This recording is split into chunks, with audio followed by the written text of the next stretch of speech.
On their wedding anniversary, pregnant wife catches millionaire husband shopping with his mistress.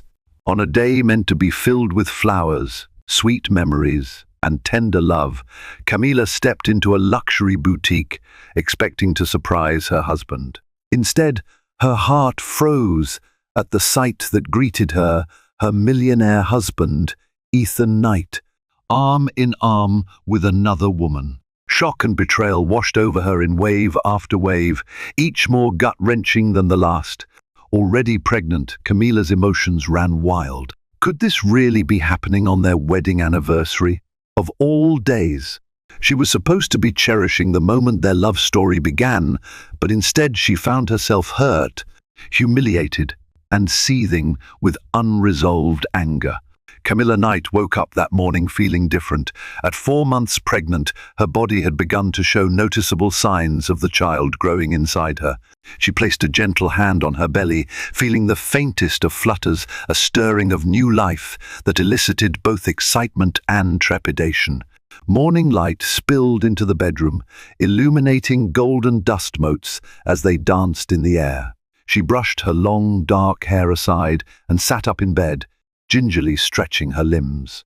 Today marked 5 years since she had married Ethan Knight, a man she had adored from the moment they met at a charity gala in Redwood City. Ethan was standing across the room that evening, dressed in a perfectly tailored navy suit, with his short brown hair brushed neatly back and an aura of quiet confidence that captured her attention. Over time, they discovered a shared love for animals, classical music, and community service. Camila, an aspiring painter fresh out of art school, believed she had stumbled upon the perfect man. After their lavish wedding, the couple settled into a luxurious home in Greenwood Heights. Ethan's fortunes had soared from shrewd investments in tech startups, and his net worth had grown exponentially within just a few years. Now, he was the talk of social circles for his philanthropic efforts, often appearing at black-tie charity events. While Camila had never been interested in his money, she found it exhilarating to see him use his resources for good causes. That morning, Camila expected to wake up to a bouquet of roses and a tender kiss. She yearned to snuggle against her husband's chest, to hear him speak softly to the child in her belly. But as she opened her eyes fully, Ethan was nowhere in sight. The space beside her was cold. A slight frown etched into her face. It wasn't typical for him to wake up so early, let alone on their anniversary. She picked up her phone from the nightstand. There was a single text message from him. "Sorry, something came up at the office. We'll make it up to you tonight. Love you." A vague explanation. Disappointment throbbed in her chest. She brushed it aside, though.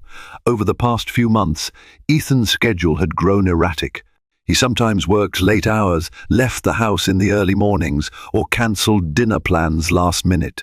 She knew business had been stressful. There were expansions to oversee, contracts to finalize. Or so he claimed. She had tried, time and again, to be supportive, but a quiet sense of unease had begun to creep into her thoughts lately. Despite that pang of worry, Camila reminded herself that Ethan loved her. She had faith in the bond they shared, faith that tonight he would show up at the restaurant they had always celebrated their anniversaries in, with flowers in hand and that apologetic look in his eyes. He might even bring a surprise gift or whisk her off for a weekend getaway. He did love to catch her off guard with lavish gestures. Camila carefully got out of bed and padded across the plush carpet. She took a warm shower, allowing the water to soothe her. Then she dressed in a simple yet elegant white sundress that accentuated her baby bump. If Ethan was busy, she told herself, then perhaps she could run some errands to get ready for the celebration. She thought of the special gift she had prepared, an oil painting she had poured her heart into for weeks now. It depicted a silhouette of a woman with a pregnant belly, standing beneath a blossoming cherry tree. It was symbolic of renewal and the unwavering bond of family. She only hoped Ethan would find it beautiful and meaningful. The memory of her father, Robert Johnson, flashed in her mind. He had once told her, "A stable family is worth more than all the wealth in the world." She felt a pang of sorrow. Her father had passed away shortly after she got married. She wished he could be here now, guiding her with his calm reassurance. Shaking off the melancholy, she put on a brave face and headed downstairs for breakfast. She was determined to make the day a positive one, no matter what. Little did she know, her entire life was on the precipice of change, a moment away from the heartbreak and chaos that would unravel before evening fell. That morning, Camilla planned to drop by a local bakery to pick up Ethan's favorite pastry, freshly baked chocolate croissant. On the drive there, she tried calling him, hoping to hear his voice. However, the call went straight to voicemail. A sense of disappointment mingled with worry. Maybe he was stuck in an important meeting. She pulled up to La Petite Boulangerie, the sweet aroma of bread and coffee wafting from inside. The bell above the door jingled cheerily as she entered, but Camilla's mind was elsewhere, cycling through images of Ethan's changing behavior. She could not ignore the subtle shift over the past few weeks. The guarded texts, the late-night phone calls he claimed were work emergencies. As she stood in line, she overheard two women discussing their relationships, one complaining about her husband's suspicious behavior. It struck a chord deep within Camilla. She paid for the pastries, forcing a polite smile at the cashier, and left. Outside, the winter sunshine was crisp. She sat in her car for a moment, her fingers drumming nervously on the steering wheel. Would Ethan hide something from me, she wondered. Dismissing the thought, she tried to reassure herself. Ethan had never given her a real reason to doubt him. He was kind, generous, and always made sure she was cared for. The new tension had to be from the upcoming deal. He was working on, right? Yet, that nagging voice in her mind wouldn't quiet. She recalled a name that had come up in conversation recently, Penelope Hurst. She was an elegant, striking woman from a wealthy family, and rumor had it that she worked closely with Ethan on one of his philanthropic boards. She was known in their social circle for her mesmerizing beauty and relentless ambition. Some tabloids hinted at her string of affairs with powerful men. When Penelope was around, the room crackled with a kind of seductive energy. Camilla had once noticed Penelope standing too close to Ethan at a fundraiser, her eyes gleaming with more than just professional admiration. Ethan quickly introduced Penelope to Camilla as just a business colleague. He had politely, but firmly, escorted Camilla away to mingle with other guests. Something in Camilla's stomach twisted at the memory.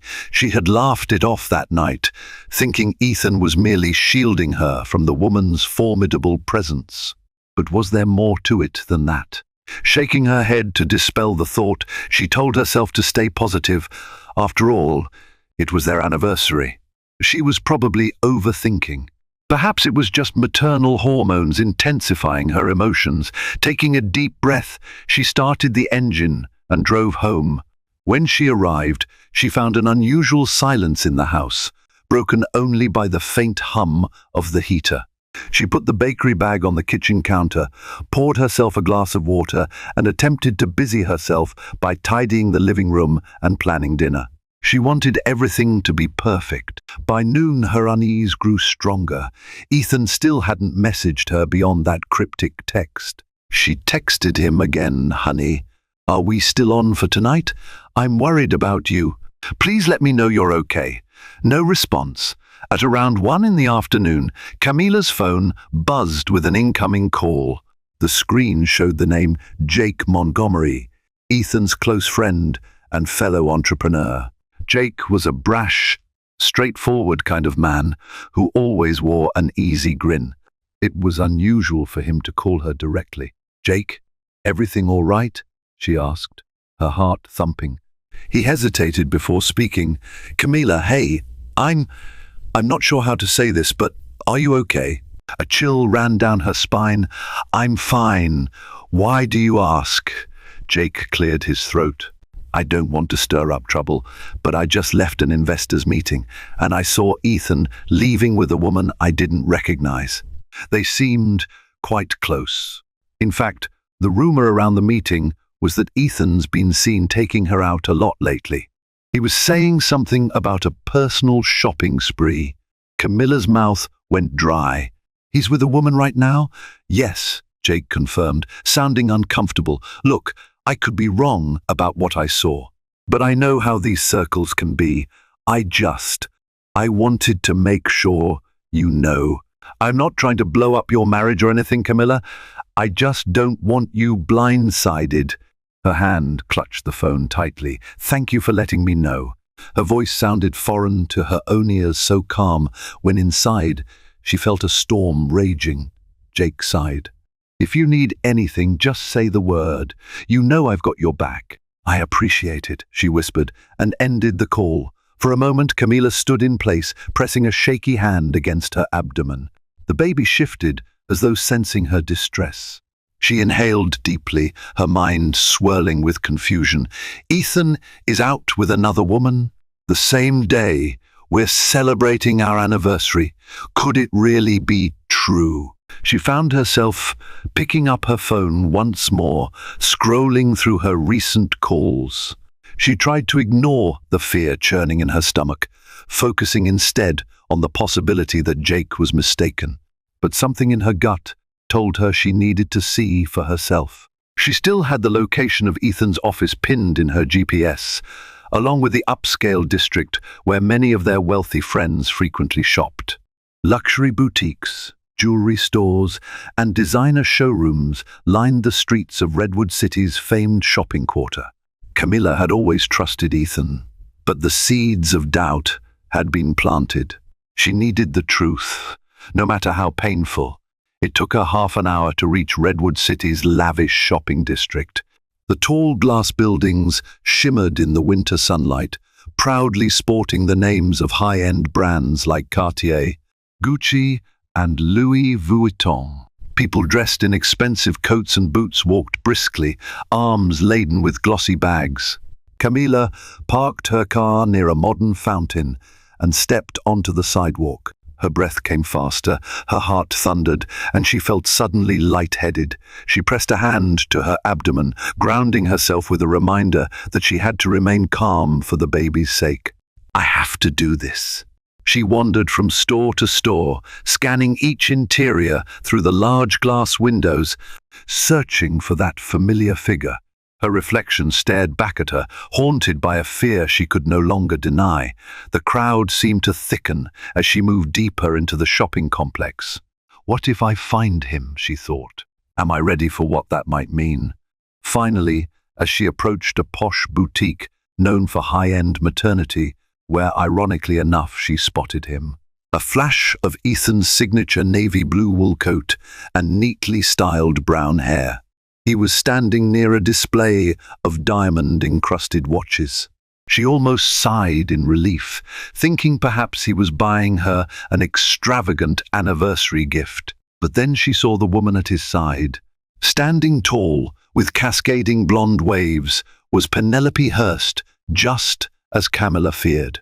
The woman was dressed in a figure-hugging crimson dress, under a luxurious black fur coat. Her lips curved in a flirtatious smile as she leaned in close to Ethan. Their bodies stood inches apart, an intimacy that was unmistakable. Camilla felt her stomach drop. She watched, paralyzed, as Penelope reached out to affectionately straighten the lapel of Ethan's coat. In the reflection of the store's glass, Camilla could see Ethan's face, the slight smile that broke across his features, an expression she had long believed was hers alone. And then, the final stab to her heart, Ethan leaned in to whisper something in Penelope's ear, making her giggle and lightly brush her palm across his cheek. Camilla could no longer rationalize it away. This wasn't business. This was personal. Betrayal, the word flashed in her mind like a neon sign. Summoning strength she didn't know she had, Camilla stepped inside the boutique. Each click of her heels on the marble floor amplified in her ears. Penelope noticed her first, and for just a fraction of a second, shock distorted her perfectly made-up face. Then Ethan turned, and his eyes went wide in horror. "Camila!" he gasped, taking a small step back from Penelope, as if physical distance could undo the obvious. Tears burned behind Camilla's eyes, but she refused to let them fall. With every fibre of her being, she wanted to maintain composure. This was not the place to make a scene, or so she told herself. "So this is why you couldn't be home this morning?" she asked, her voice trembling despite her best efforts.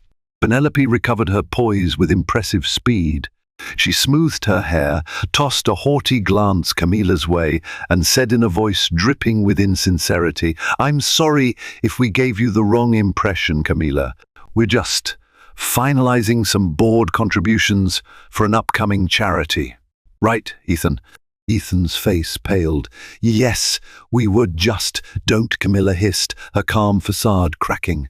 She noticed several onlookers, including the store clerks, gawking at them. She swallowed, tasting the metallic tang of heartbreak in her mouth. "I trusted you, Ethan, and this is what I find on our anniversary?" The clerk standing behind the glass counter cleared his throat uncomfortably. Penelope shot him a dangerous look, urging him to mind his own business. "Please," Ethan said, lowering his voice, "let's go somewhere private to talk." Camilla glared at him, her mind swirling with the images she had just seen. The final blow came when she noticed a small bag at Penelope's elbow, a bag from Cartier. He bought something expensive. For her, the pain was almost unbearable.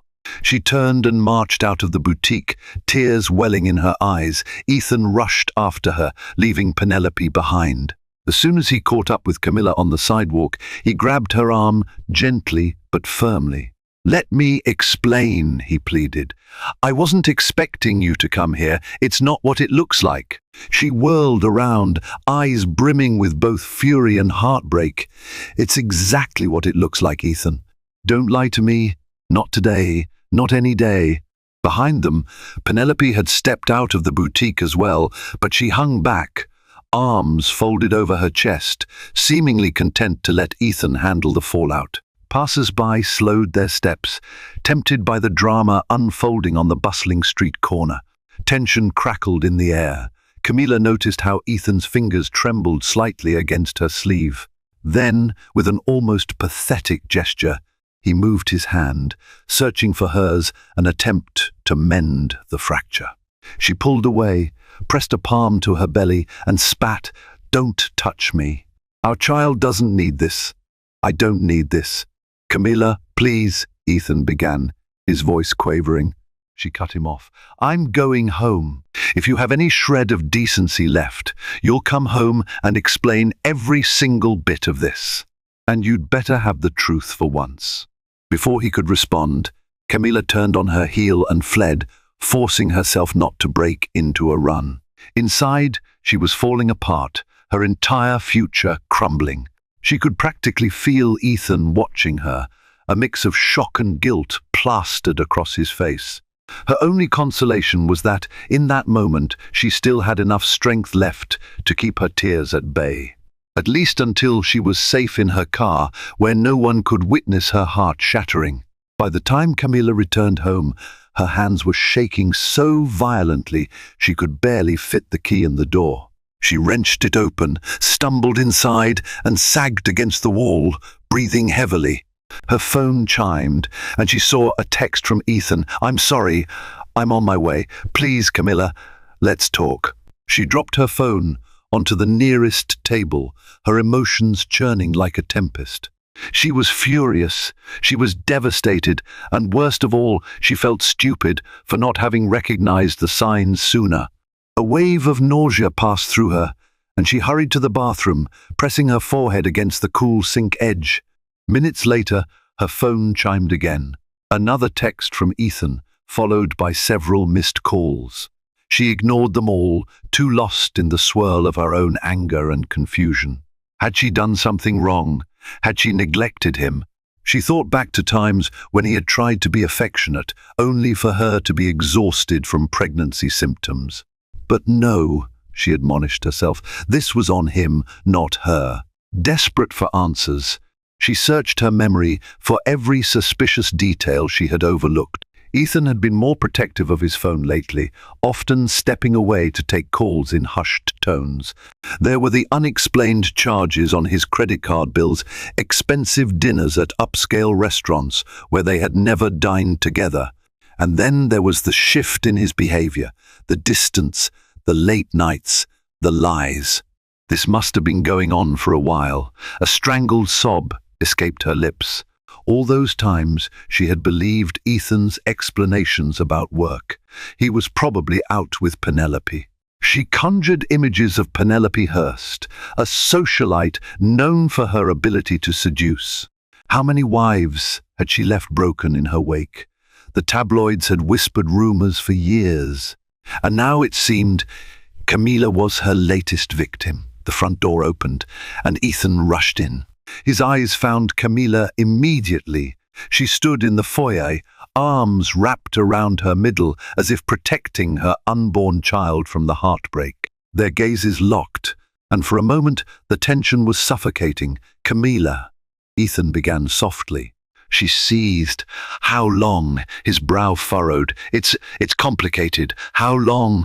She repeated, voice laced with pain. Ethan ran a hand through his hair, visibly torn. A couple of months. A tear slid down Camilla's cheek. A couple of months. So, while she had been busy dealing with morning sickness and preparing for motherhood, he had found comfort in Penelope's arms. The thought was nauseating. Why? She whispered, the single word carrying a world of hurt. He hesitated, as though the weight of his guilt threatened to crush him. It started off as a work thing. Penelope was helping broker an investment deal for the charity. We were traveling together, going to events. She was there when you were busy, or when you were feeling unwell. I was feeling the pressure of the expansions, and she gave me an escape. The explanation felt like a physical blow. Camilla wondered if she was the reason. Did I push him away by focusing too much on the baby? Did he think my pregnancy made me boring or less desirable? A twinge of anger knifed through her, directed at both him and herself. That's your excuse, she spat. Stress? Boredom? You promised me forever, Ethan. Did our vows mean nothing to you? His face fell. I never meant to hurt you. I swear it. I got in too deep, and I couldn't find a way out. She stared at him, incredulous. You're a grown man. You could have told me you were struggling.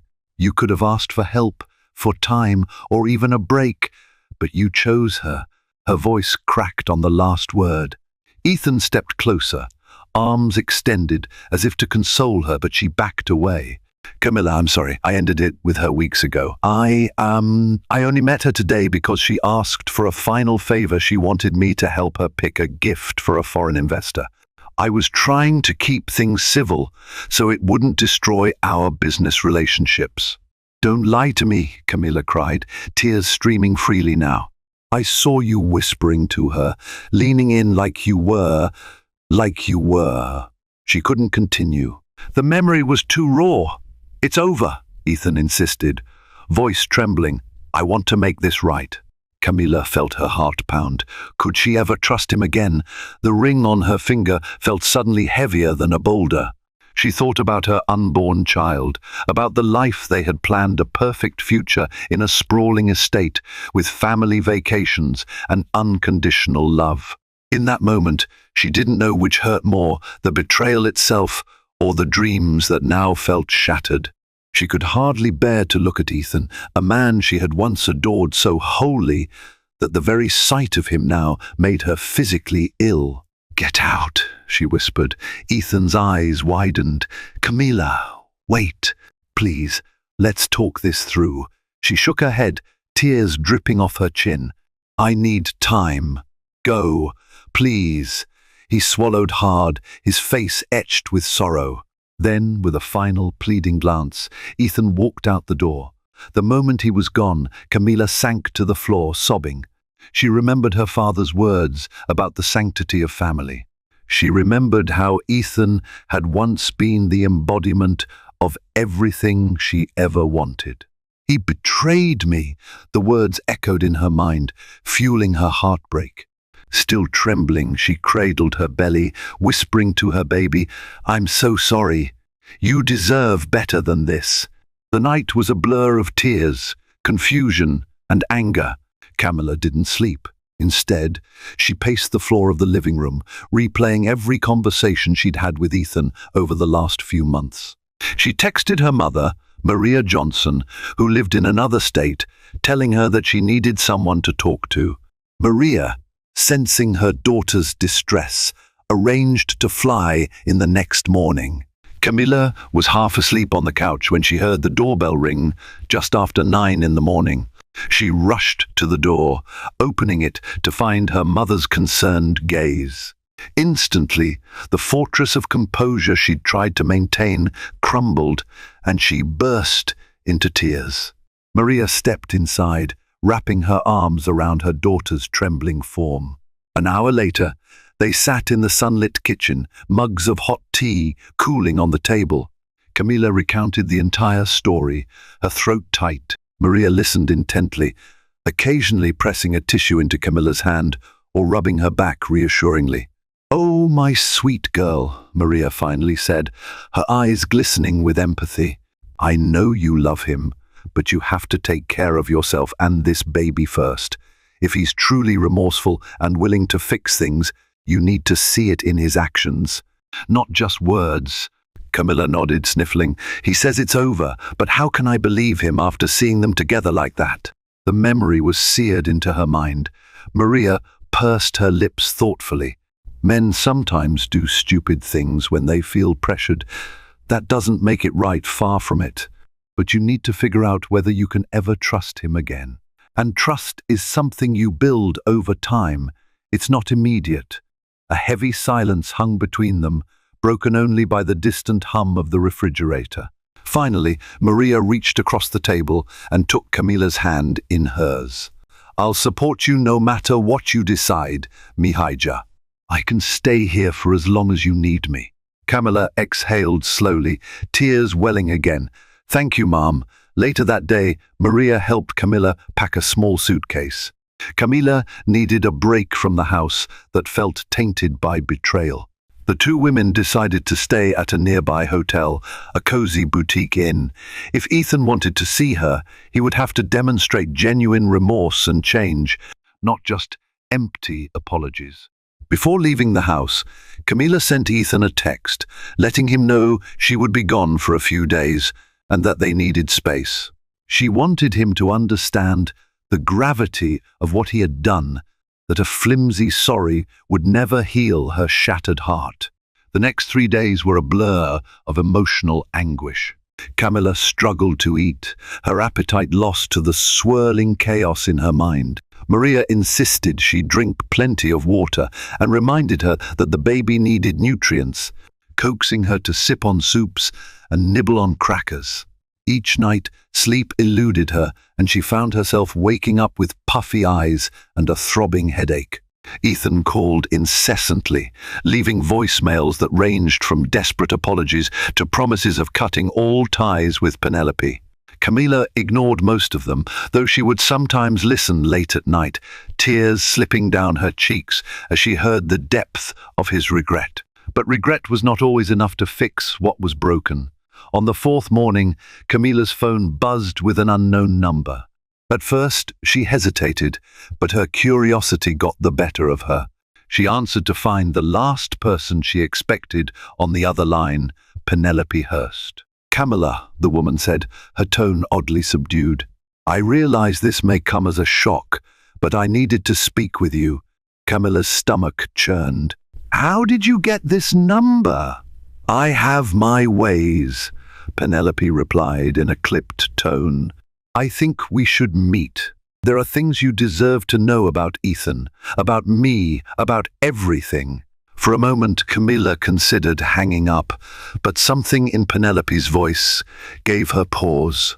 It wasn't the seductive purr she had expected. It sounded urgent, serious, Against her better judgment, Camilla agreed to meet at a cafe near the hotel. When Camilla told Maria about the meeting, her mother warned her to be cautious. "You don't owe that woman anything," Maria said. "If she's just trying to manipulate you, walk away." Still, Camilla felt she needed answers. She wanted to know what had transpired between Ethan and Penelope, and perhaps, more importantly, why. The cafe was quiet, with soft jazz music playing overhead.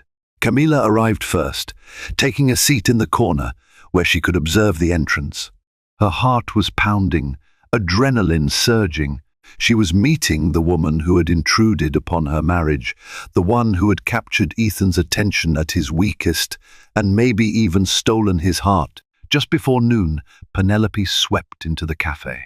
She wore a tailored black trench coat, belted at the waist, stiletto boots, and an air of icy confidence. As she approached Camilla's table, she removed her sunglasses, revealing piercing blue eyes that were devoid of their usual self-assured glint. Camilla sat up straighter, summoning every ounce of composure she had. "You wanted to talk?" Penelope nodded, sliding into the seat across from her. She set her purse on the table with care, then folded her hands on her lap.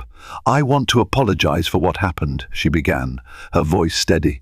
"I realize how painful this must be for you, and I take responsibility for my part." Camilla inhaled sharply. This wasn't what she expected, no smugness or condescension. Still, she refused to let her guard down. "Is that all you have to say? Sorry for wrecking your marriage?" she asked, bitterness dripping from her tone. Penelope's expression flickered. "I understand your anger, and you have every right to feel that way." She paused, looking genuinely contrite. "But I also need you to know that I'm not a monster who delights in destroying relationships."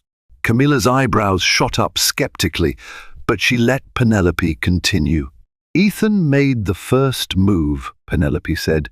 "He reached out to me after a late-night business dinner. At first, it was purely professional, but when I saw how troubled he was, I offered a listening ear. One thing led to another." Her voice softened. "He missed you, Camilla. He talked about you all the time, the radiant, talented wife who was going to give him a child, but he felt overshadowed by the demands of fatherhood looming on the horizon." Camilla felt tears stinging her eyes. She forced them back. "Why are you telling me this?" "Because Ethan regrets it."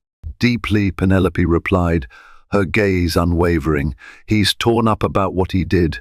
I ended it 2 weeks ago, but he insisted we stay on civil terms for the sake of charity functions. That day in the boutique, I was pushing my luck, trying to see if any spark remained, if we could salvage something business or otherwise. But clearly, after seeing your reaction, he realized there's no going back to what we had." Camilla swallowed a lump in her throat. The idea that Ethan might have felt overshadowed, neglected even, gnawed at her. She remembered her father's words about open communication. Did I fail to provide that?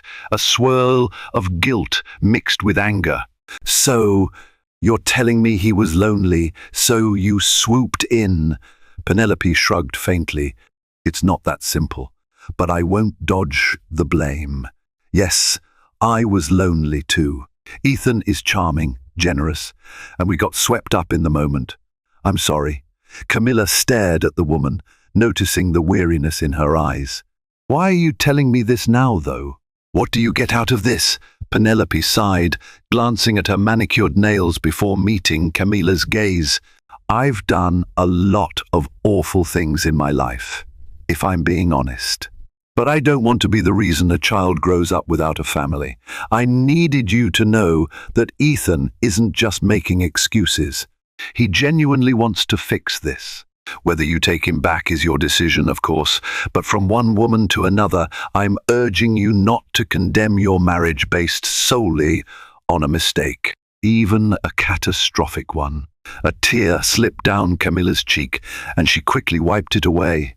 She searched Penelope's face for any sign of deceit, but all she found was a broken woman who had once found fleeting comfort in someone else's husband. "I don't know if I can ever trust him again," Camilla whispered, her voice cracking. Penelope leaned forward, her tone uncharacteristically gentle. Trust can be rebuilt. If you love him enough, and if he's willing to earn back your trust every day, then you might find a way. She exhaled. That's all I wanted to say. Camilla sat there, stunned. She felt exhaustion weigh on her shoulders, a weariness of the heart that overshadowed her anger. She tried to summon the hatred she thought she would feel toward Penelope, but found only pity. Perhaps for both of them. Penelope rose to leave, offering a final, soft-spoken apology. Camilla watched her walk away, the click of her heels echoing against the polished floor. The weight of the meeting settled over her like a heavy cloak, bringing no immediate clarity, only a murky understanding that there was more to Ethan's betrayal than she had realized. For the first time in days, Camilla considered the possibility of letting Ethan explain. Is there still a path forward? She wondered. That afternoon, Camilla returned to the hotel suite she shared with her mother, her mind spinning from the conversation with Penelope. Maria looked up expectantly when Camilla walked in. She had apparently been tidying the room, trying to keep her own hands busy while her daughter was gone. How was it? Maria asked gently. Camilla hesitated, removing her coat and scarf before replying. It was enlightening, I guess. Penelope claimed Ethan regrets everything and wants to fix it. Maria's expression tightened. Do you believe her? I think she was being honest, Camilla admitted. She said he felt overshadowed by fatherhood, that he was overwhelmed and lonely. I don't know. She could be manipulating me, but something about her demeanor seemed sincere. Maria's eyes were filled with concern.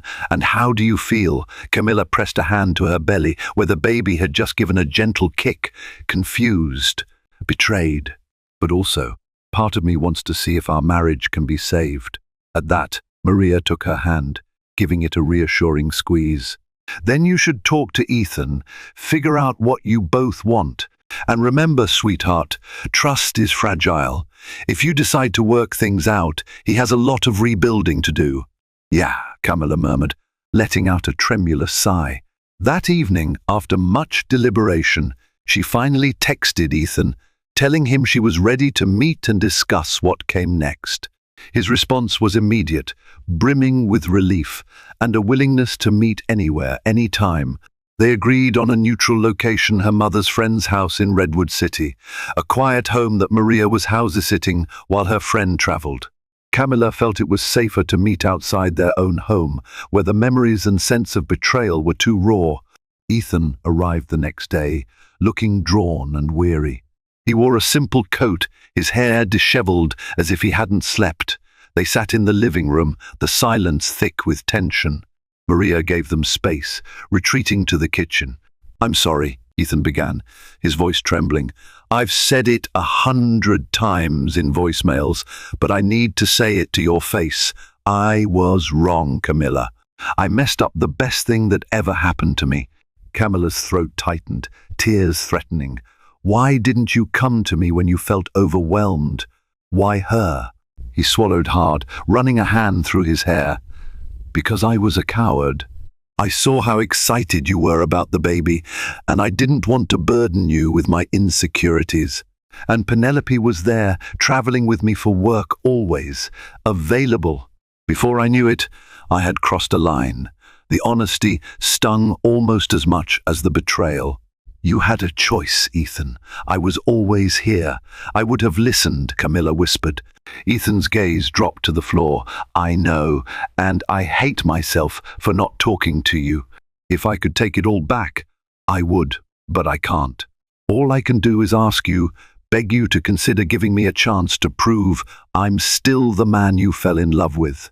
A swirl of conflicting emotions tore through her. She remembered the early days of their love, their laughter, their shared dreams, the nights they stayed up, talking about the future. She also remembered that horrifying moment in the boutique, the shock of seeing him with Penelope. Finally, she spoke, her voice thick with tears. I can't guarantee things will ever be the same. Trust, It doesn't magically repair itself overnight, but I'm willing to see if we can mend what's left.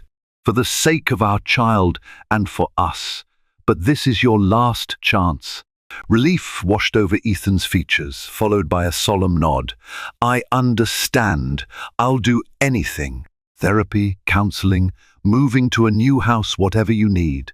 Camilla managed a tiny nod, her eyes brimming with tears. "We'll take it one day at a time." Just then, Maria walked in, offering a tentative smile. She pulled them both into a brief, if awkward, hug, telling them she was proud of them for at least trying. Amid the bittersweet moment, Camilla felt a flicker of hope. The road ahead would be long and fraught with challenges, but perhaps there was a sliver of a chance that they could come out stronger. The next few weeks were a roller coaster. Camilla and Ethan moved back into their shared home, but at her insistence, they slept in separate rooms. She also arranged for them to begin couples counseling. Their therapist, Dr. Rosalind Donovan, was a calm yet firm presence, guiding them through painful questions about trust, infidelity, and communication.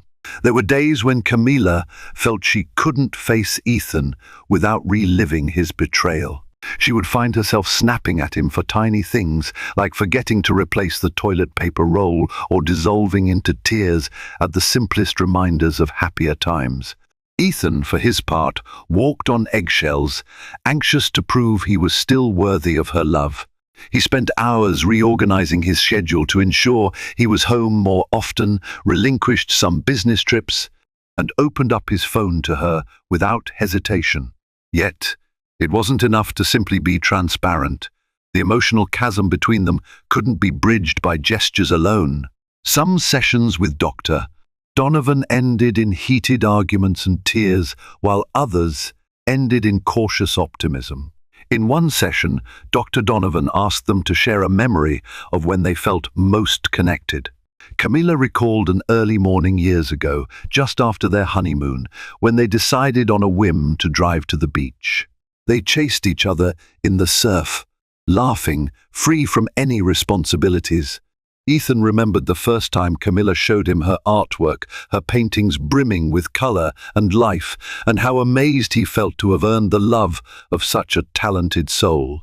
"You see, Doctor," Donovan said, her voice gentle, "that connection you felt back then doesn't disappear. It just gets buried under hurt, resentment, and life's stresses. If you want to save your marriage, you must each be willing to dig it out and nurture it again." Slowly, they tried. Ethan began leaving sticky notes around the house with short, heartfelt messages. "You're my sunrise in the morning," or "Your art ignites my world." Camilla gradually let down her walls enough to respond with small tokens of affection, like bringing him a cup of tea after a long day. Each step felt like a leap of faith, terrifying yet vital. Camilla's mother returned to her own home after ensuring her daughter was in a stable place. While her departure left Camilla feeling more vulnerable, it also forced her to rely on Ethan if she was to have any emotional support at all. At times, she hated how reliant she felt. "Am I weak for letting him back in?" she questioned herself. But Dr. Donovan reminded her that choosing to try again requires immense strength, not weakness. Meanwhile, Penelope Hurst faded from the public eye for a bit, possibly to avoid the scandal that might tarnish her reputation. Her father, Marcel Hurst, was a well-known industrialist who likely intervened to keep things quiet. Camilla tried not to dwell on Penelope's existence, focusing instead on her own healing. At 5 months pregnant, Camilla could feel the baby kick more frequently, a constant reminder that life was moving forward, whether she was ready or not. Ethan would place his hand on her belly, awe and gratitude lighting his face. In those moments, Camilla's anger would briefly recede, replaced by a cautious hope for the future. The real test came when Ethan received an invitation to a high-profile charity gala, one where Penelope would be present. The event was mandatory for major donors like Ethan, but Camilla wasn't sure she was ready to face the gossip. the judgmental stares, or even the possibility of meeting Penelope again. "I'll skip it if you want," Ethan offered. "We can donate the money, but we don't have to attend." But Dr. Donovan advised otherwise. "If you want to move forward, you both have to confront the reality of your circle of friends. You can't hide from society events forever. This is your opportunity to show unity if that's what you truly want." After much deliberation, Camilla agreed to go. On the night of the gala, she wore a flowing navy gown that accentuated her growing bump, a statement of pride rather than shame. Ethan stood beside her in a tailored tuxedo, his arm protectively at her waist. They walked into the grand ballroom, all marble floors and crystal chandeliers, bracing themselves for the whispers. Sure enough, heads turned, and people began murmuring. Camilla could almost feel their eyes boring into her. She lifted her chin, refusing to wilt under the scrutiny. They navigated the crowd politely, exchanging greetings, making small talk with acquaintances who tried hard not to seem too curious about the recent drama. Then, across the room, Camilla spotted Penelope Hurst in a pale gold gown, surrounded by a group of affluent guests. Their eyes met, and Camilla felt her heart clench. She prepared herself for the worst, but to her surprise, Penelope acknowledged her with a polite nod and turned away. No theatrical confrontation, no smug look, just a brief, subdued acknowledgement. Ethan squeezed Camilla's hand, silently offering support. The remainder of the evening passed without incident. Despite the tension, Camilla felt a growing sense of confidence. She was choosing to stand by Ethan, and he was unwavering in showing the world that she was the woman he loved. Later that night, as they left the gala, Camilla breathed a sigh of relief. Ethan escorted her to the car, and before she climbed in, she turned to him. "Thank you," she said softly, "for respecting my pace, for letting me decide if I could handle this." Ethan brushed a lock of hair away from her face, his gaze earnest. "I'm grateful you even gave me a chance." In the quiet confines of the car, they held hands. It was a small, tentative step, but it felt like a victory, proof that maybe their love hadn't died, only stumbled. Weeks turned into months. Camilla and Ethan's relationship continued its arduous climb out of the pit of betrayal. Therapy sessions became less tearful, shifting focus toward the excitement of impending parenthood. Camilla resumed her painting with renewed vigor, sometimes asking Ethan to join her in the studio to watch. One afternoon, Ethan surprised her with an impromptu baby shower, inviting only their closest friends and family members, people who genuinely cared about them. Amid pastel decorations and tiny baby clothes, Camilla felt something blossom in her chest, a fragile sense of peace. Jake Montgomery pulled her aside at one point, apologizing for how he'd alerted her about Ethan's affair. "I'm sorry if I was too blunt," he admitted. "I just couldn't stand the thought of you not knowing." Camilla hugged him, tears of gratitude in her eyes. "You did the right thing. Thank you." As the baby shower wound down, Camilla caught sight of Ethan, who was talking to her mother and smiling in that way that used to make her heart flutter. She realized with a start that her heart fluttered still. "Maybe I do love him enough to see this through," she thought. Finally, the day of their anniversary arrived once again this time, overshadowed by the pain of the past year. But Ethan had a plan.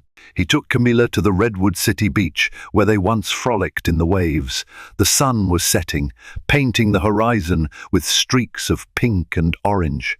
They walked hand in hand, the cool ocean breeze ruffling their hair. They paused at the water's edge, letting the tide lap at their feet. Ethan turned to her, eyes glistening. "Camilla, we've been through the darkest time in our marriage. I can't erase what I did, but I'm here now, and I always will be. Will you let me renew my vows to you?" She felt tears forming. "Yes," she whispered. In that golden twilight, Ethan recited the vows he had once broken, promising anew to be faithful, to communicate, and to cherish her. Camilla recited her own vows, acknowledging that trust must be earned and that she was ready to let him earn it every day. Then they embraced, the rhythmic crash of waves a witness to their raw and hopeful moment. Not long after, Camilla went into labor. Ethan raced her to the hospital, panic and exhilaration written across his face.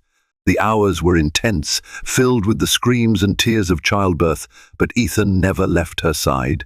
Finally, in the early hours of a cool spring morning, they welcomed a baby girl they named Serena, a name symbolizing tranquility, a hope for peace after the storms they had weathered. Camilla wept as she held her daughter for the first time. Ethan's arms wrapped around them both. In that hospital room, the pain of the past year didn't vanish, but it shrank in comparison to the miracle of new life. They were a family flawed, scarred, but determined to move forward. Over time, the scandal of Ethan's affair died down in their social circles, replaced by new gossip and intrigue. Camilla occasionally encountered Penelope at charitable functions. Their interactions remained civil, though never friendly. Life moved on, and the wound in Camilla's heart gradually healed into a scar, a reminder of how quickly even the strongest love could fracture. But in the quiet mornings, when the sun's first rays gilded the nursery and Serena cooed in her crib, Camilla would see Ethan gazing at them both with humility and adoration. She would feel a renewed sense of gratitude that she had found the courage not to give up on the man she loved. He had betrayed her, yes, and she had chosen to let him prove his regret day by day until they found a new kind of strength. Their marriage was no longer the naive fairy tale of youth. It was something more complicated, more painfully earned, but perhaps more resilient for it. And as Camilla kissed her daughter's forehead, she believed despite everything that love, nurtured through forgiveness and determination, could indeed weather any storm. Thank you for joining us on this intense journey of love, betrayal, and ultimate redemption. On their wedding anniversary, pregnant wife catches millionaire husband shopping with his mistress. Is a reminder that trust, once broken, is painstaking to rebuild but not impossible. Camilla and Ethan's story shows how communication, genuine remorse, and the willingness to fight for each other can transform even the worst mistakes into a pathway toward deeper understanding. Pregnant wife confronts millionaire husband at a hotel bar after catching him with mistress. A hushed tension filled the opulent bar at the Plaza Hotel, where glittering chandeliers shimmered over velvet seats and polished floors. There, near the gleaming marble counter, stood Anna, her heart thundering, her pregnant belly a silent testament to months of secrets and suspicions. She couldn't tear her eyes away from Daniel, her billionaire husband, who was leaning far too close to a woman in a figure-hugging red dress. A swirl of betrayal and fury surged through Anna's veins, compelling her to take a step forward. Voices in her mind warned her to run, but she couldn't. She had come too far to simply turn back now. Anna Calhoun married Daniel Calhoun 3 years ago in a lavish ceremony that lit up the society pages. Every detail had been meticulously planned, the grand hall decorated with over 100,000 white roses, the custom lace gown from Vera Wang, the multi-tiered cake that shimmered under chandeliers. Their union was celebrated like a fairy tale come to life, but Anna never quite believed in perfect fairy tales. She knew that behind the sparkle of wealth there could be long shadows of ambition, secrecy, and unspoken resentments. Before marrying Daniel, Anna was a small-town girl from Ohio. Her father worked at a local auto parts factory, and her mother taught second-grade children. Anna's ambition was to move to a bustling city, maybe become a journalist or writer, to share stories of courage and transformation. Meeting Daniel was the biggest transformation of her life. He was everything she had ever imagined: tall, charismatic, financially successful beyond reason. His business empire, Calhoun Industries, owned a chain of global tech firms, real estate investments, and even a few luxury brands. By the time Anna met him at an art fundraiser in Manhattan, Daniel had already claimed the title of billionaire and the attention of every socialite in New York. They had a whirlwind romance, exclusive dinners at Michelin-starred restaurants, spontaneous trips to Europe in his private jet, and passionate nights in his penthouse overlooking Central Park. Yet even in those heady days, Anna sometimes felt a rift forming. Daniel was always on his phone, dealing with urgent matters, whispering about investor calls. At first, she attributed it to the demands of high-stakes business. But over time, the phone calls grew more secretive, the late-night meetings more frequent, and the explanations less convincing. When Anna discovered she was pregnant, she was overjoyed. She hoped this would help them both reconnect and step away from the shadows that seemed to linger. But as her belly grew, Daniel seemed more distant than ever. Dinners at home became dinners alone. Business trips multiplied, and the rumors, those echoing whispers of a mistress, began to swirl among the staff of their penthouse. It was a housekeeper's accidental mention that first planted a seed of doubt in Anna's mind. There was talk of Daniel being seen at odd hours with a mysterious woman, a swirl of perfume clinging to his suits at times when he was allegedly just working late. She tried to confront Daniel, gently at first, but he brushed her off, blaming overwork and outside pressures. Anna wasn't satisfied, but she lacked concrete proof. With the pregnancy draining her energy, she buried her doubts, hoping her husband would come to his senses, or that her mind was simply exaggerating from hormones and stress. A love so strong couldn't just vanish, she convinced herself daily. She tried to recall the simple, genuine moments early in their relationship, nights of laughter and comfort, their shared dreams for a happy family. It was enough to keep her afloat, at least for a little while. One evening, Anna was in her study, once her writing nook, now more of a neglected corner, when the phone rang. Daniel had forgotten his personal phone at home. On the caller ID, an unfamiliar name flashed, Tessa. Something in Anna's chest tightened, a primal sense of dread. She answered. A female voice, sultry and self-assured, asked for Daniel. Anna struggled to keep her voice calm. "He's not here right now," Anna said. "May I ask who's calling?" "This is Tessa, his business associate," the woman replied. "We have a meeting scheduled in an hour.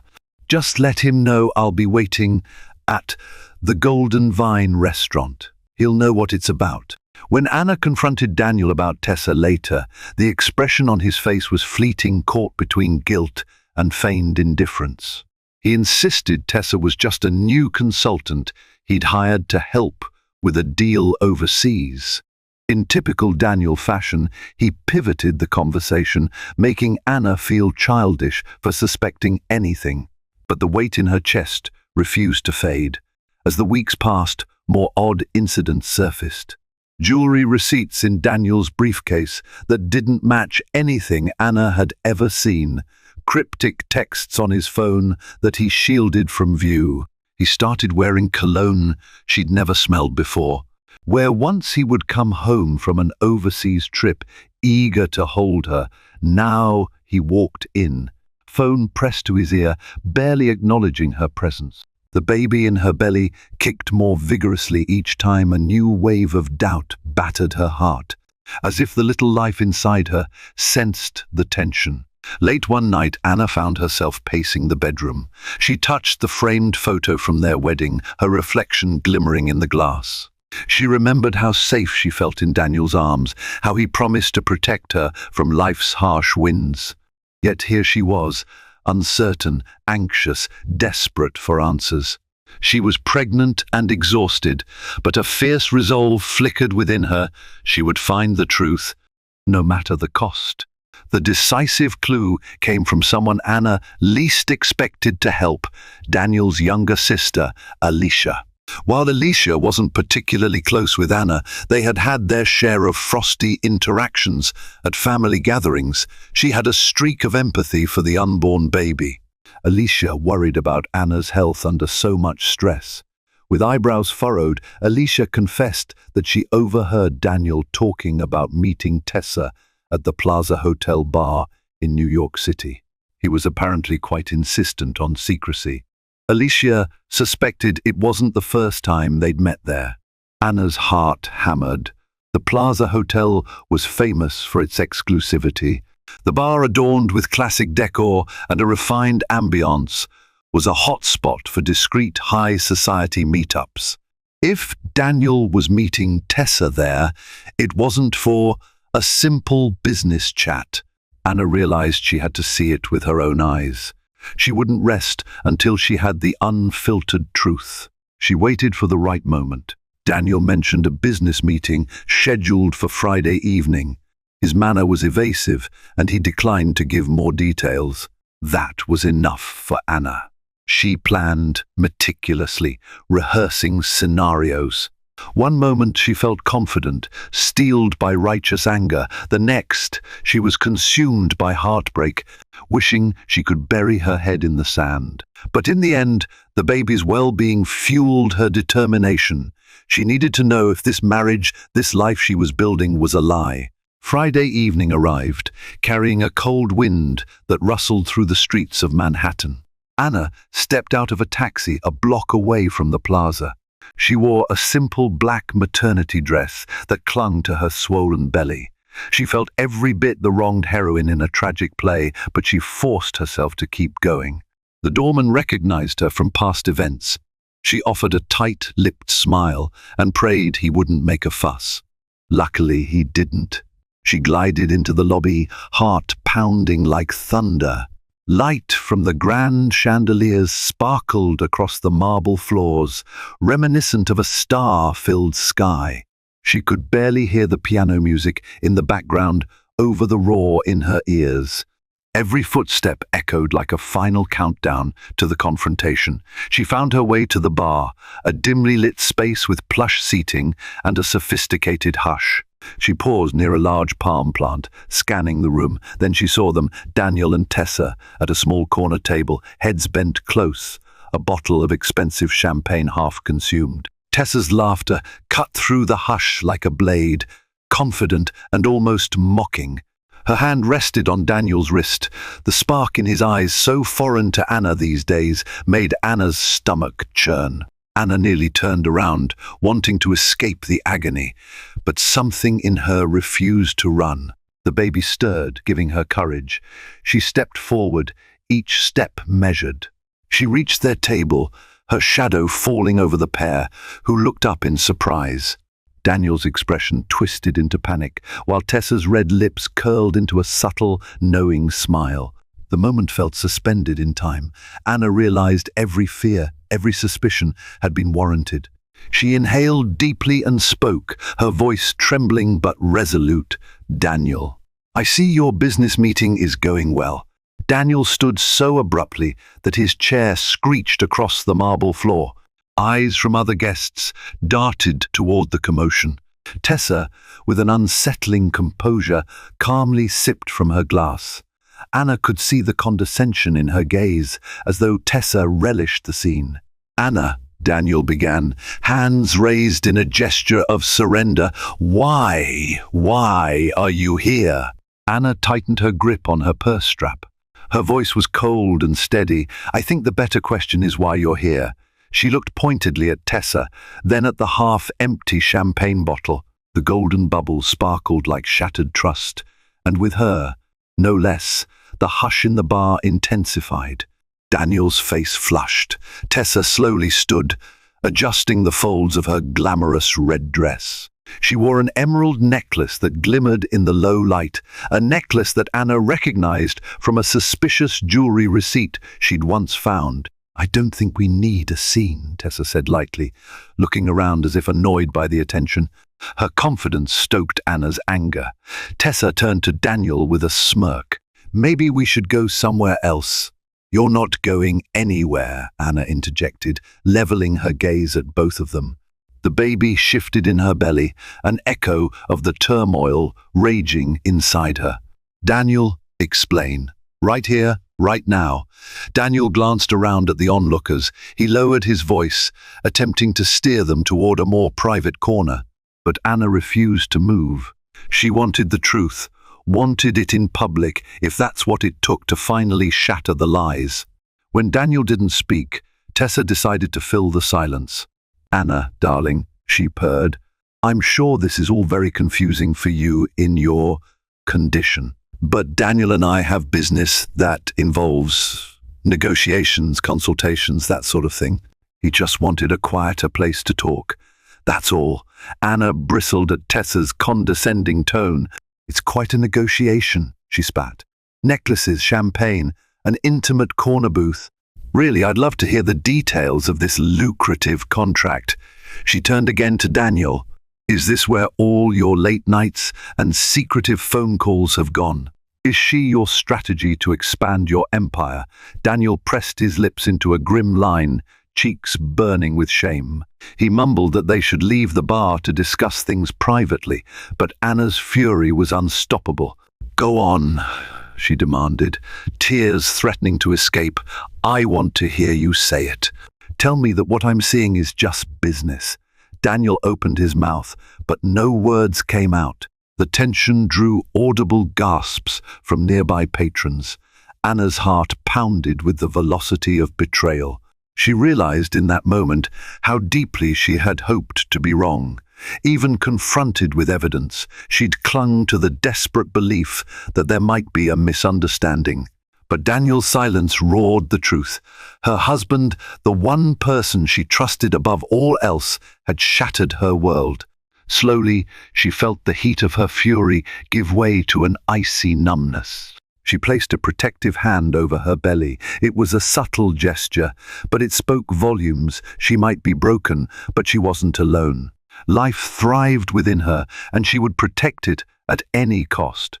Tessa took a step back, eyes flicking to Daniel. "I think I'll leave you two to figure this out." "Daniel, call me when you—" "Don't you dare walk away," Anna snapped, surprising even herself with the force in her voice. "Not until I get an answer." She was tired of being brushed aside, tired of letting others dictate her life. If Tessa thought she could simply slip away, she was mistaken. Under the weight of her glare, Tessa paused. An uneasy silence stretched. Daniel opened and closed his fists at his sides, clearly struggling to maintain composure in front of the growing crowd. "Anna," Daniel whispered, his eyes pleading, "let's go upstairs. We can reserve a private suite here at the plaza, just to talk." "Please, not here. You've done plenty here already," Anna said, voice trembling with a mix of heartbreak and rage. "No. Whatever you have to say it now. In front of me, this crowd, and your mistress." A hush blanketed the room as Daniel inhaled a shaky breath. For a moment, guilt glimmered in his eyes.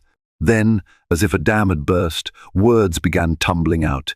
He admitted he'd been seeing Tessa for a few months, initially for business advice. One deal led to after-meeting drinks, which led to something more. He hadn't meant for it to happen, but it did. He was ashamed. He claimed he still loved Anna and wanted to make things right, but he was in so deep, he didn't know how to pull himself out. Anna stood there, trembling, tears burning behind her eyes. She felt the eyes of the bar upon her, some pitying, some judging. She wanted to scream, to collapse, to rage at the unfairness of it all. Instead, she managed a choked whisper, "After meeting drinks? You had an affair while I carried our child." Daniel flinched. Tessa, to her credit, seemed momentarily uncomfortable.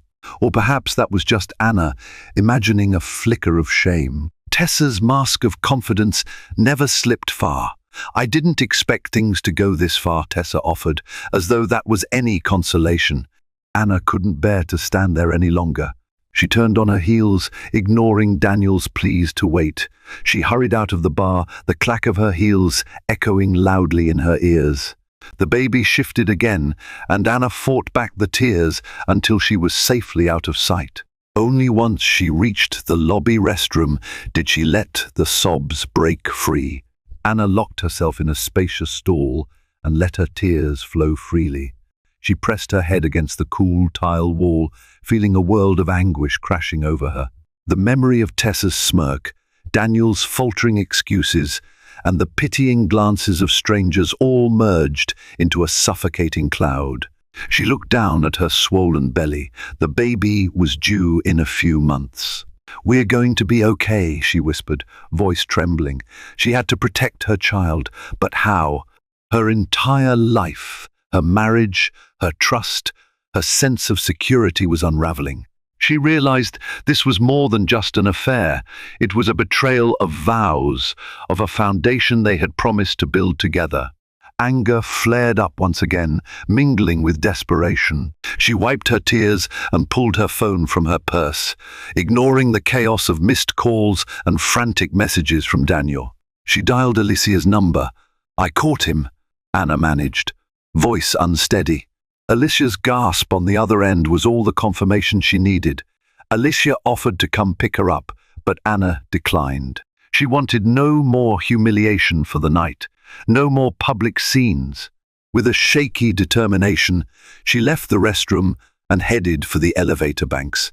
If Daniel wanted to talk privately, she would give him the chance, if only to secure clarity for herself and for her unborn child. She pressed the call button, eyes catching her reflection in the mirrored wall, puffy eyes, smudged makeup, heartbreak etched into every line of her face. The elevator dinged open. She stepped inside, fists clenched. She would face Daniel, but on her terms. And she would find out just how deep his lies ran. On the 15th floor of the plaza, Daniel had hastily booked a suite. A trembling bellhop led Anna to a door, his eyes darting nervously between Anna's tear-streaked face and the plush hallway. He seemed to sense the tension and hurried away the moment he set down her suitcase of belongings that she had spontaneously grabbed from the penthouse before following Daniel. Anna paused outside the door, breath uneven. She knew Daniel was inside, waiting. She could almost feel his guilt seeping through the walls. But she had to do this. After a few seconds, she slid the keycard through the lock and entered. Daniel stood near the large bay window overlooking Fifth Avenue. City lights twinkled like fallen stars, a stark contrast to the turmoil within the room. He turned, eyes red-rimmed. He looked like he wanted to speak, but couldn't find the words. Anna shut the door softly behind her. She kept her back against it, as though needing physical support. "You wanted privacy," she said in a low tone. "Now we have it. Talk." Daniel cleared his throat. "Anna, I'm sorry. I never intended to hurt you. Things just spiraled. Tessa was helping me with a new tech expansion in Europe. We started spending time together, and it got complicated." "That's all?" Anna asked bitterly. "You got bored with your pregnant wife at home, so you decided to spend time with another woman?" Shame flickered in his eyes. "That's not how it started. But yes, that's where it ended up. And it was wrong. I hate myself for it." He stepped closer, but Anna held up a hand to stop him. "What about me? About us?" Her voice cracked. "Did you consider what this would do to me? Or to our child?" Daniel swallowed hard. "I was an idiot. I got caught up in the excitement, the secrecy. But it meant nothing, Anna. I swear. I care about you. I care about our baby." "Sure," Anna snapped. "When did you plan to mention the jewelry you bought her? Or the private dinners? Or the champagne in that bar? Because it sure looked like it meant something. Or were you going to wait until one accidentally walked in on you again?" He faltered, unable to produce a decent excuse. Anna felt a wave of nausea. The emotional stress, combined with her pregnancy, was overwhelming. She sank into an armchair, pressing a hand to her belly. Instantly, Daniel rushed to her side, concern flashing in his eyes. "Don't touch me," she hissed, though she was grateful to be seated. "You made your choices. Now deal with the consequences." For a moment, Daniel stood helpless, arms hovering as if wanting to support her. His voice was raw when he finally spoke. "I love you, Anna. This was a mistake, a terrible, regrettable mistake. But I need a chance to fix this. I can break it off with Tessa immediately. I'll do anything you want. Just, please don't leave me." Anna stared at him, disbelief roiling in her gut. "You think it's that easy? Just end it with Tessa, and everything goes back to normal?" She let out a hollow laugh. "You lied to me for months. You made me question my sanity when I suspected you.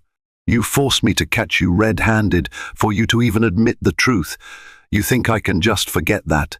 Daniel's face fell, and tears shimmered in his eyes. He started to speak, but Anna held up a finger. She needed to say her piece. "Marriage is built on trust, and you've broken that trust in the cruelest way possible while I'm carrying our child. Even if I wanted to forgive you, I'm not sure I could. It hurts too much." A strangled sob escaped Daniel. In all the time Anna had known him, she had never seen him so vulnerable. He was a billionaire, used to controlling outcomes and paying his way out of problems. But here, in this suite, with the city lights behind him, he was just a man facing the wreckage of his actions.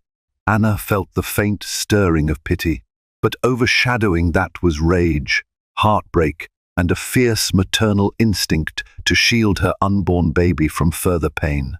"I need time," she whispered, voice heavy with exhaustion. "I need space to think. So many months you were with her. I don't know how to process that. I don't even know if I can." Daniel reached out a trembling hand. "I'll give you whatever you need. Please, let me make this right. I'll cut Tessa out. I'll see a counselor. His words tapered off as Anna shook her head, tears slipping down her cheeks. "It might be too late for that," she said softly, then rose from the chair. Before Daniel could protest, she walked toward the door. "I'm going home. Alone." He called out her name, but Anna walked down the corridor without looking back, stepping into an elevator that felt like a confessional booth.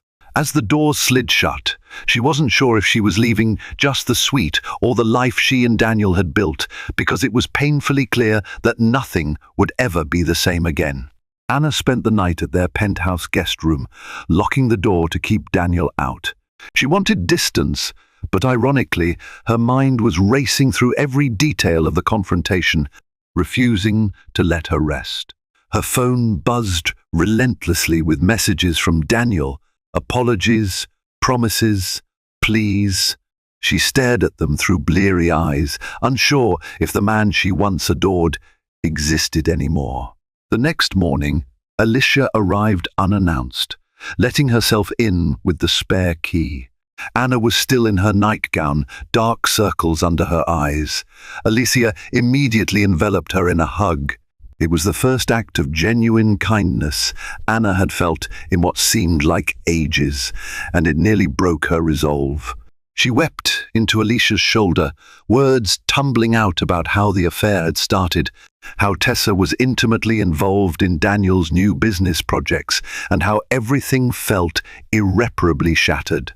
Alicia stroked her hair and listened patiently. "I had a bad feeling," Alicia murmured. "Daniel's been so secretive, even with me. I wish I'd told you sooner. I'm sorry." Anna pulled away, wiping her tears. "It's not your fault. Daniel made his choice. I don't know how to handle it." Alicia hesitated, then admitted, "There's more you should know. I didn't mention it because I wasn't sure, but I suspect Tessa isn't just a random consultant. She's been linked to other powerful men, and word is she uses her relationships to gain control in business deals. There are rumors that she blackmails them." Anna's stomach lurched. "Blackmail? You think Daniel?" Alicia sighed.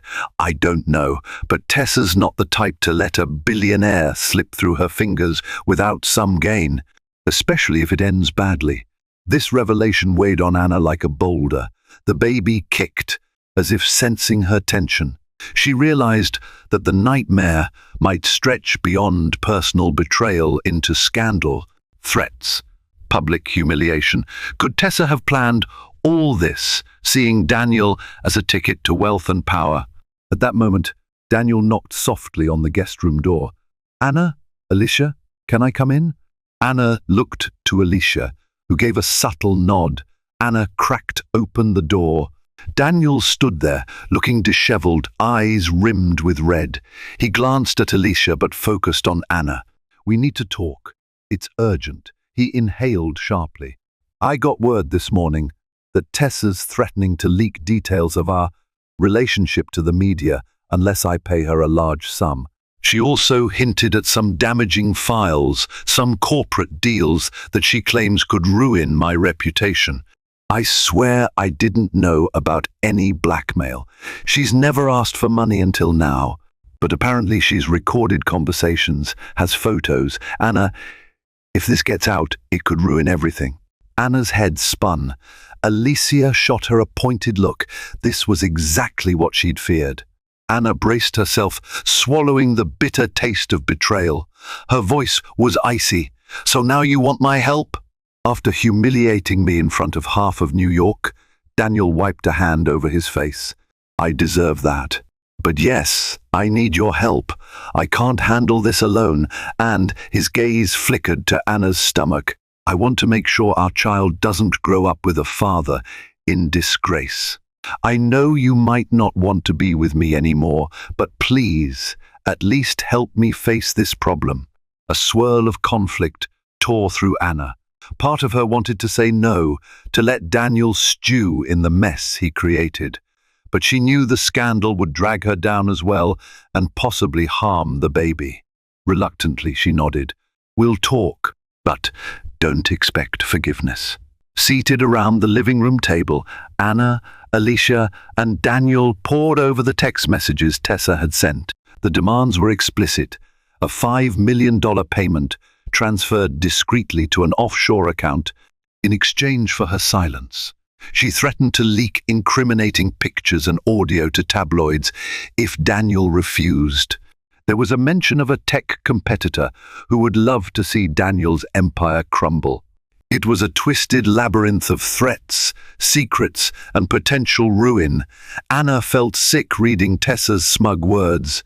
"She's basically using your affair as leverage to blackmail you," she said, voice shaking. "You gave her everything she needed, Daniel. How could you be so careless?" He bowed his head. "I was blinded by lust, by stupidity. I never thought she'd do this." "Well, she did," Alicia snapped. "So what's the plan? Pay her? Go to the police? Try to reason with her?" Daniel stared at the text messages, despair etched into his features. Paying her might only encourage more demands. Going to the police would make this public and a huge scandal. If she really has incriminating material about my business deals, it could trigger an investigation. My investors would pull out. The board would lose faith. We could lose billions. Anna's frustration peaked. "So your primary concern is your business?" He lifted his eyes, desperation and regret mingling. "No, I'm worried about us, about you and the baby.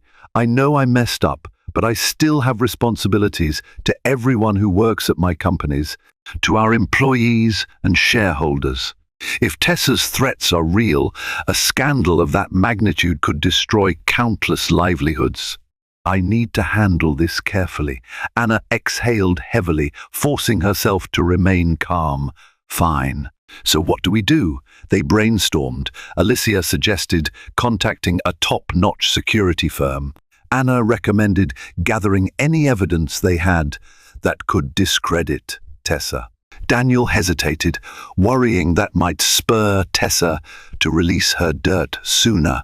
Eventually, they decided to meet Tessa on neutral ground, a private law office under the guidance of Daniel's legal counsel, to see if they could negotiate a resolution without succumbing to blackmail or inciting further wrath. Anna felt her heart pounding as they arranged the meeting for the next day. Part of her still reeled from the personal betrayal. Now she was thrown into corporate intrigue that could overshadow everything else. She realized with dismay that Tessa hadn't just hurt her marriage, she had inserted herself into the very framework of Daniel's world. and by extension, Anna's world too. The next day, Anna arrived at the high-rise law firm with Alicia and Daniel. A team of attorneys awaited them in a gleaming conference room with floor-to-ceiling windows overlooking the Manhattan skyline. Tessa was scheduled to appear in an hour. The tension was palpable. Anna sat at the far end of the long mahogany table, hands clasped over her belly. She wished she were anywhere else. She scanned the array of serious suits, Daniel's top corporate lawyer, a crisis manager who specialized in high-profile scandals, and a private investigator discreetly situated in a corner. Everyone murmured in hushed voices, analyzing possible outcomes. The clock ticked ominously until the moment Tessa swept in, wearing a perfectly tailored black suit and exuding an air of supreme confidence. She didn't come alone. Her own attorney, a sharp-faced woman with a briefcase, followed close behind. Tessa's eyes locked onto Daniel, then darted to Anna. A flicker of something akin to contempt passed over her features. "Shall we sit?" Tessa said coolly, gesturing to the table. Her attorney placed a stack of documents before them. "We can keep this simple. I have what I have. You have the funds you have. Let's not complicate matters." Anna's anger burned. She wanted to scream at Tessa for daring to speak so casually after everything she'd done. But she kept silent, letting Daniel's lawyers take the lead. They questioned the validity of Tessa's supposed evidence, demanded proof. Tessa smirked and played an audio snippet on her phone. Daniel's voice discussing sensitive information about an upcoming merger, coupled with flirtatious banter. It was enough to make Anna's stomach churn, and enough to prove Tessa did have leverage. The negotiation spiraled into a tense standoff. Tessa demanded immediate payment. Daniel's team insisted on partial disbursement only after Tessa signed a non-disclosure agreement and handed over all evidence. Tessa's lawyer coolly retorted that a single payment was non-negotiable, or the media would receive a juicy scandal. Anna fought the urge to slam her fist on the table. Instead, she said quietly, "Tessa, why are you doing this? You already had Daniel. You had the affair. Isn't that what you wanted?" Tessa glanced at Anna, a faint smirk playing on her lips. "What I want is to be compensated for my time and expertise. This is business, Anna. Don't take it so personally. Daniel and I had a relationship, yes, but that's not the real story here. The real story is the power I hold, power you were never going to have."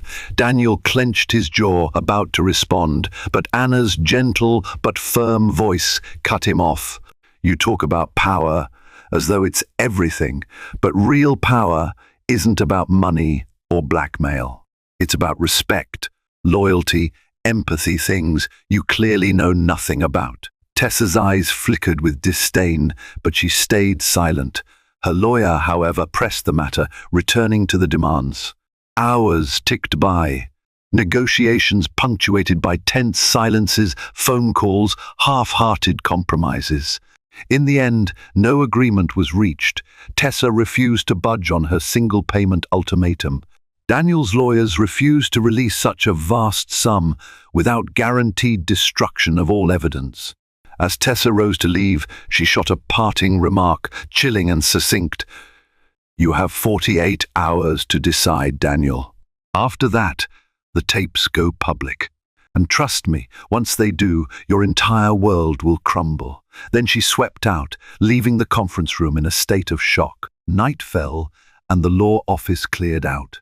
Daniel, Alicia, and Anna remained, quietly discussing next steps with the crisis manager, a man named Robert Gaines. He laid out the stark reality. If Tessa released the incriminating evidence, Daniel's personal and professional reputation would be in shambles.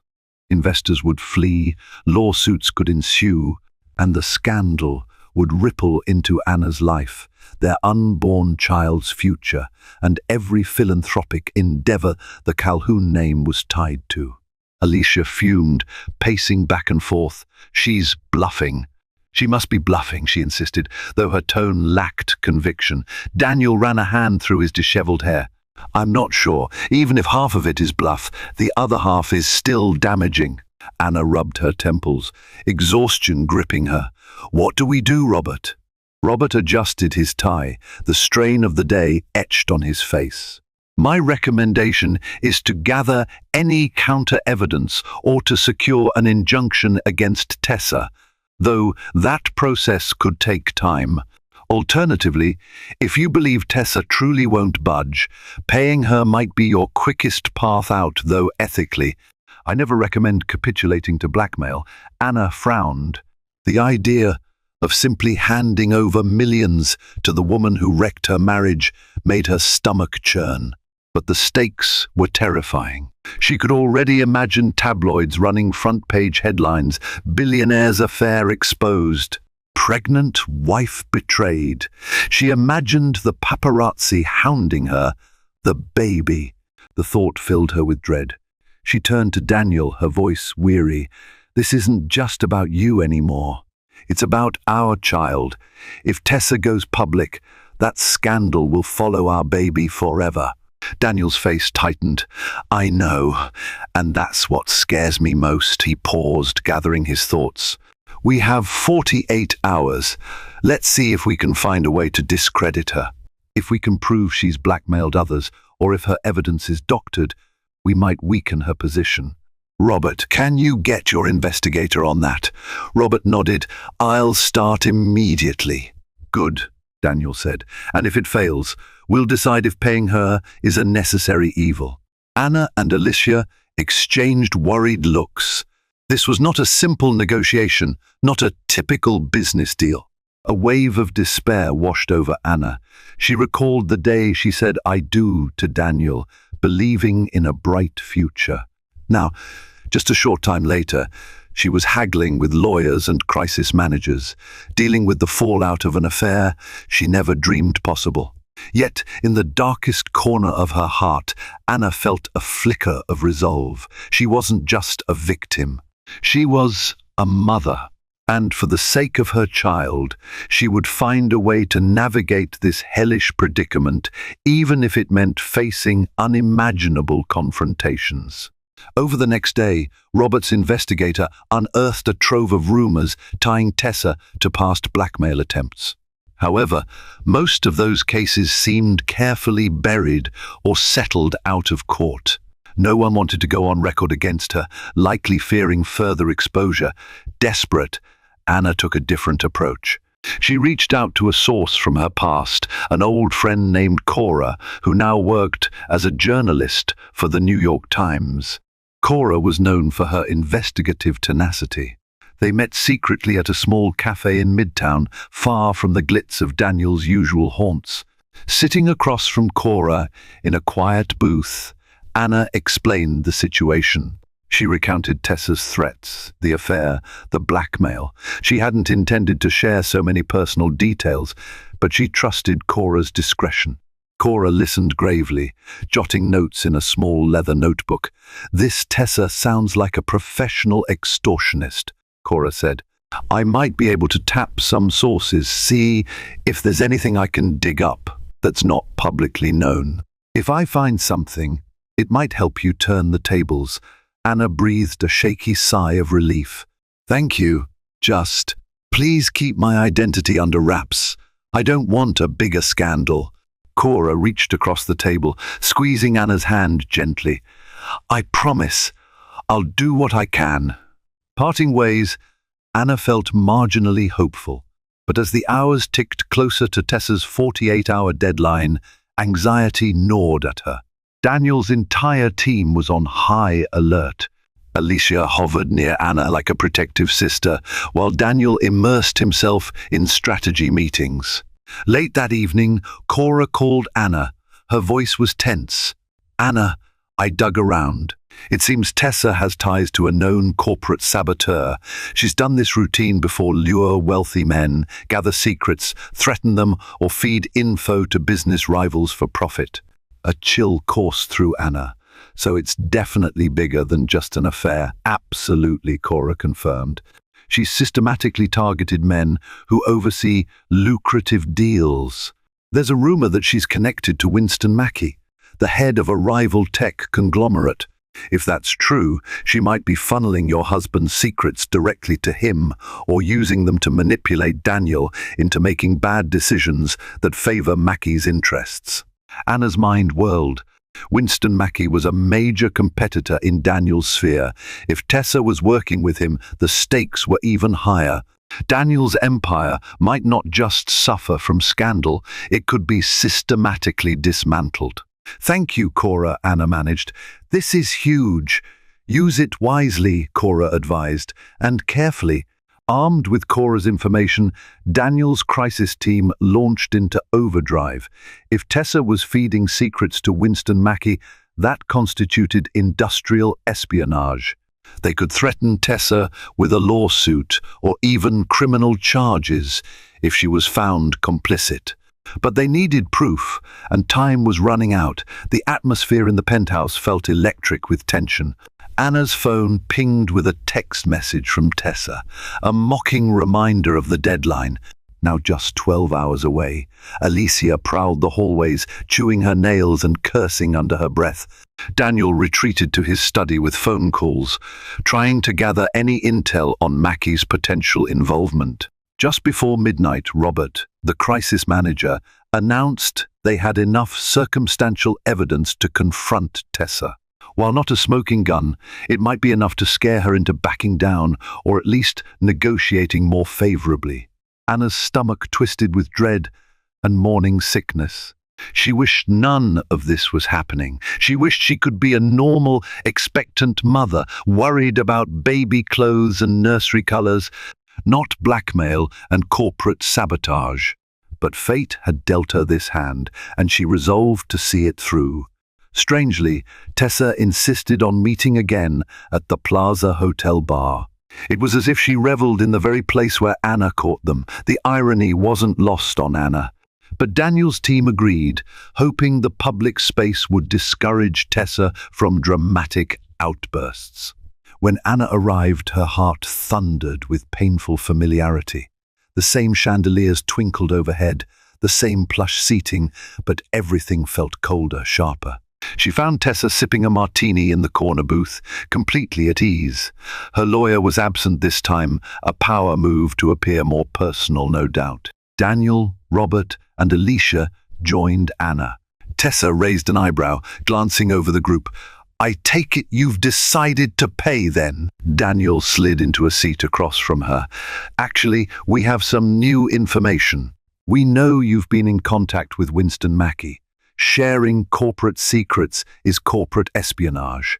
We have enough to file charges if you release anything you claim to have. And those charges could put you away for a long time." Tessa's smirk wavered, only slightly, but Anna caught it.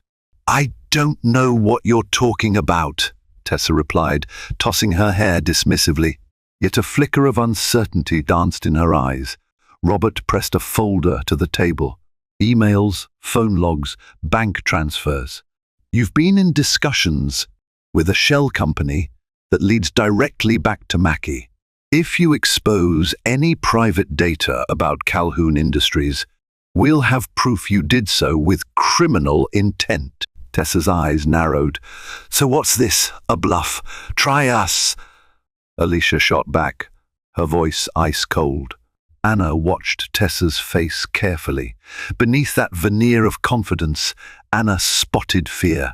The blackmail scheme was built on her advantage, an advantage that had now evaporated. She had power only if Daniel was scared, but now he had evidence that could ruin her. For a moment, Tessa seemed to calculate her next move. Then, with a sigh, she leaned back, swirling her martini. "Fine. You've done your homework, so let's talk real numbers." Daniel blinked. "Numbers? We just told you we can take this to court if you try anything." Tessa chuckled humorlessly. "And you'll cause a scandal in the process, right? You think the press won't cover a corporate espionage suit? Your dirty laundry will be aired out anyway." My guess is you still want this buried. So how about a reduced fee for my silence? 2 million, not 5. I'll sign whatever agreement you want, and we all walk away unscathed. Anna felt her blood boil. Tessa was incorrigible, shifting tactics the moment she lost leverage. She was still demanding a fortune for secrecy. Robert coughed, turning to Daniel. This was the moment of decision. Fight and risk everything in a messy trial, or pay and end it quietly. Daniel looked at Anna, helplessness etched in his eyes. She knew what this meant. If Tessa agreed to keep silent, the scandal might be contained. The baby could be protected from a media circus. But it also meant letting Tessa win, to some extent. Anna's heart pounded with conflicting emotions. She didn't want Tessa to profit from her betrayal. Yet the baby's future weighed heavily. Finally, Daniel spoke, voice measured. 2 million in exchange for all copies of the evidence, the NDA, and the guarantee of total silence. If you so much as utter my name to the press, we release our evidence of your espionage attempts. Understood? Tessa downed the last of her martini. Understood. I'll have my lawyer draw up the papers. Anna clenched her fists, holding back a storm of emotions. She hated that Tessa was getting away with so much, but she needed to protect herself, her child, and perhaps even Daniel's employees, who depended on his company's stability. The moral compromise stung like a fresh wound. After the confrontation, Tessa left with a triumphant smirk, but not without handing over a flash drive. She claimed it held everything: photos, audio, videos. Robert promised to verify it meticulously, ensuring Tessa wasn't holding back additional copies. Anna stood with Daniel near the bar's entrance, feeling drained and hollow. Alicia gave them space, stepping aside to make a phone call. The bartender discreetly avoided eye contact. Sensing the gravity, Daniel let out a trembling breath. I'm sorry it came to this. Paying her, it feels wrong. Anna nodded wearily. It is wrong, but we do what we have to, I suppose. Silence fell. Anna placed a hand on her belly, her thoughts swirling. She was relieved the immediate threat was contained, but heartbreak remained. The affair, Tessa's cruelty, the blackmail, it all left a permanent scar. Daniel began, hesitating. I want you to know none of this was worth it. If I could turn back time, I'd give anything to fix what I broke between us. Anna stared at the chandelier overhead. For a moment, she pictured the wedding day again, the promised forever. Then Tessa's face intruded, mocking her naivete. Daniel, she said softly, this doesn't magically erase what happened. Even if Tessa vanishes, the pain remains. I don't know if I can forgive you. He bowed his head. I understand. A long pause lingered. Anna finally mustered a flicker of compassion. What happens to us now? He looked at her with desperate hope. We try therapy. We rebuild trust, if you'll let me. I'm not asking for miracles, just a chance to prove. I'm not the man Tessa made me out to be. Please. Anna's throat constricted. She didn't answer immediately. She wanted to believe there was a path forward, especially for their child, but the wounds were too raw. I need time, she whispered. We'll see. Life settled into an uneasy routine. The immediate crisis with Tessa was resolved. Lawyers finalized the NDA and wire transfer. Robert's team verified the flash drive's contents before placing them in secure storage. For now, Tessa was gone, but the emotional wreckage remained. As the weeks passed, Anna tried to distance herself from the heartbreak. She attended prenatal checkups, focusing on the growing life inside her. Occasionally, Daniel accompanied her, offering quiet support, but Anna kept him at arm's length. Then, in a twist of fate that felt like cosmic retribution, Daniel's businesses took a series of hits unrelated to Tessa. A global economic downturn battered stock prices. A key investor withdrew from a major project at the last minute. Lawsuits unrelated to the scandal emerged, claiming patent infringements in one of Calhoun Industries' tech subsidiaries. It was a perfect storm, hitting Daniel from all sides. Anna watched as Daniel scrambled to keep the company afloat. Board members questioned his leadership. Rumors of the near scandal with Tessa spread quietly among a few insiders, eroding confidence further. Some whispered that Daniel had lost his edge, that he'd become too distracted by personal drama to steer the empire effectively. Despite the tension between them, Anna felt a pang of sympathy. She saw him come home late, eyes shadowed with exhaustion, the once confident swagger gone. But part of her also recognized this as a form of karma. He had betrayed his marriage, and now fate was punishing him in ways neither of them could have foreseen. One evening, as Daniel sat in his home office, staring at financial spreadsheets with despair, Anna entered quietly. She'd brought tea, a small gesture of peace. He glanced up, surprised. "Hey," he said, voice husky from sleepless nights. She offered a faint smile, placing the cup on his desk. "Chamomile. Thought you might need something calming." He sighed gratefully, taking a sip. "Thanks." Anna hesitated, unsure how to proceed. "I heard about the layoffs. That must be tough." He nodded, eyes clouded with guilt. "It is. I hate letting people go. But if we don't cut costs, the company could collapse entirely." A wave of compassion swept over Anna. Despite everything, she remembered the side of Daniel who cared about people, who believed in building a legacy that helped others. "Maybe there's another way," she offered gently. "I know we're not in the best place, but if you want someone to brainstorm with, I'm here." Daniel's gaze softened, gratitude flickering in his tired eyes. "I'd like that. I miss talking with you about anything really." Something in Anna's chest tightened. She missed it too. Days turned into hours of stiff politeness, overshadowed by the betrayal. Yet a thread of connection lingered. She pulled a chair closer, glancing over the reports. "Let's see if we can find a strategy that minimizes job losses. Maybe restructure some departments, explore new partnerships." They delved into discussions, analyzing numbers and possible solutions. It was oddly reminiscent of their early days, when they'd talk excitedly about Daniel's business ideas. But now, the air was heavy with unspoken regret. At midnight, they realized they'd spent hours together, forging a tentative truce. Anna rubbed her belly, feeling the baby shift. Daniel watched with a mix of awe and sorrow. He reached a hand out, then paused, unsure if he was allowed to rest it on her stomach. Anna swallowed hard, then nodded. As Daniel's palm met the gentle curve of her pregnancy, the baby kicked. They both smiled, an instinctive, genuine moment of shared wonder. For a fleeting second, the distance between them shrank, replaced by a quiet sense of possibility.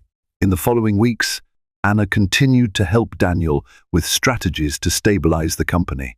She wasn't a business prodigy, but her intuition and attention to detail offered fresh perspectives that Daniel's executives appreciated. Together, they implemented cost-saving measures without severe layoffs, opting for temporary pay cuts at the executive level instead. Morale improved. Investors took note. Slowly the ship began to right itself. Meanwhile, Anna's due date inched closer. She spent hours reading about childbirth, attending prenatal classes, and preparing the nursery. Daniel accompanied her on more appointments, carefully treading the fragile line between them. Neither had declared a final decision on the marriage. Anna's hurt was still there, but so was a cautious sense of rebuilding. Alicia noticed the shift, dropping by with baby gifts and supportive words. Even Robert, the crisis manager, commented on how the atmosphere around Daniel had improved. Tessa remained silent, likely well settled with her 2 million. The ghost of her betrayal lingered, but it didn't overshadow daily life as it once had. Still, Anna wrestled with her conflicted emotions. She found Daniel's efforts to redeem himself sincere. He cut off all questionable social ties, gave her full access to his communications, and started therapy sessions, both individual and with Anna, when she was willing. But trust was a delicate plant, and the wound was deep. Late one night, as thunder rumbled across the city skyline, Anna felt the first sharp pangs of labor. She was in bed, trying to sleep, when a contraction ripped through her abdomen. She gasped, panic racing up her spine. Quickly she shook Daniel awake. His eyes flew open, instantly alert. "Is it time?" She nodded, breath hitching with pain. I think so." A rush of adrenaline hit them both. They grabbed the hospital bag, called Alicia, and sped through the rain-slicked streets to Mount Sinai Hospital.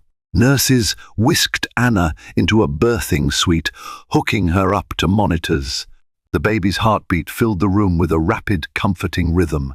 Daniel stood by her side, holding her hand. She gritted her teeth through contractions, sweat beading her forehead. Fear mingled with excitement. This was the day they'd meet their child, a new life born from their turbulent union. Hours blurred into a haze of pain, pushing, tears. Daniel whispered encouragement, apologizing for every misstep, promising to be a better man, a better father. Anna focused on one singular goal: bring their baby safely into the world. Despite the heartbreak, the betrayal, in that moment, she was grateful Daniel was there. At dawn, a shrill cry filled the room. Their son emerged, small and wrinkled and perfect. The nurse placed him on Anna's chest, and she burst into tears, overwhelmed by love so powerful. It erased every other thought. Daniel, tears streaming down his face, leaned in to kiss the baby's tiny forehead. They named him Benjamin, a name Anna had loved since childhood. Holding Benjamin, Anna felt the universe shift, as if everything else paled in comparison. She caught Daniel's gaze, and for a moment, forgiveness seemed possible. Not guaranteed, but attainable someday.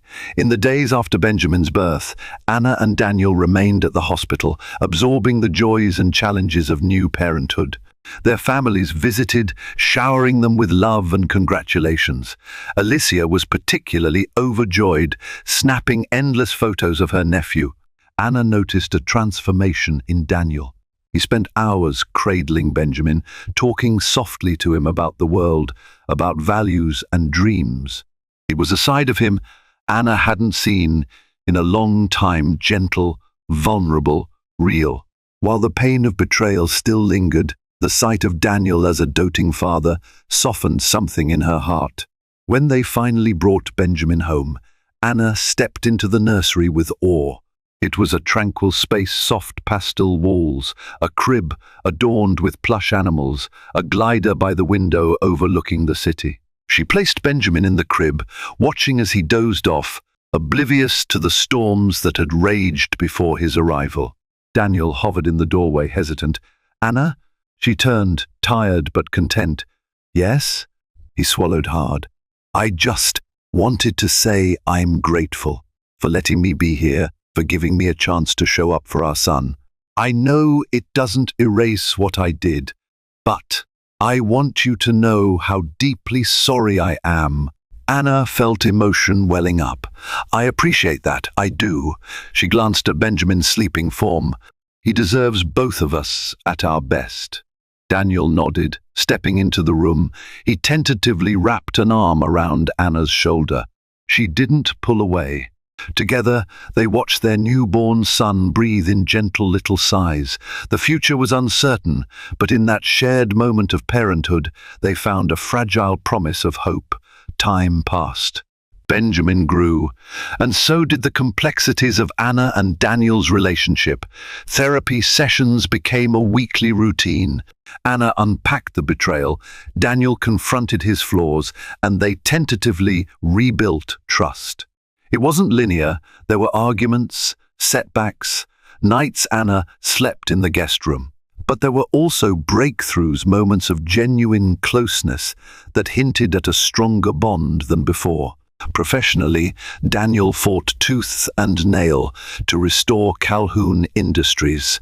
Bit by bit, the company stabilized, regaining investor confidence. Reports praised Daniel's resilience, attributing it to his renewed focus. Only Anna and a few others knew the personal cost behind that focus. Then came the final twist of karma, Tessa's downfall. News broke that she'd attempted a similar blackmail on Winston Mackey himself, trying to extort money by threatening to leak false secrets about Mackey's company. But Mackey had set a trap, collaborating with law enforcement. Tessa was arrested on charges of attempted extortion and fraud. The tabloids devoured the scandal, though they never mentioned Daniel or Anna thanks to the ironclad NDA.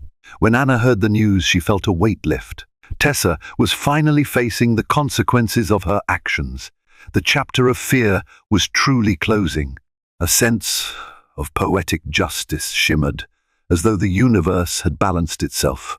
By the time Benjamin celebrated his first birthday, Anna and Daniel found themselves in a more peaceful place. The affair and blackmail remained part of their history, an unerasable scar, but they had navigated through it together.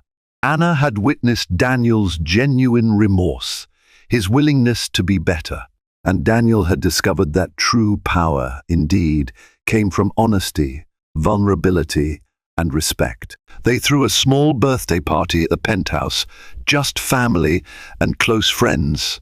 Benjamin squealed with delight at the sight of balloons and cake, blissfully unaware of the drama that once threatened to tear his family apart. Anna caught Daniel's eye across the room, and he gave her a soft smile. She smiled back, a signal that while forgiveness wasn't absolute, love still had room to grow. Later that night, once everyone had gone and Benjamin was asleep, they stood on the balcony together, gazing at the shimmering cityscape. Daniel slipped a hand around her waist. "We've come a long way." Anna leaned into him, exhaling softly. "Yes, we have." They shared a quiet moment, each knowing the future remained unwritten.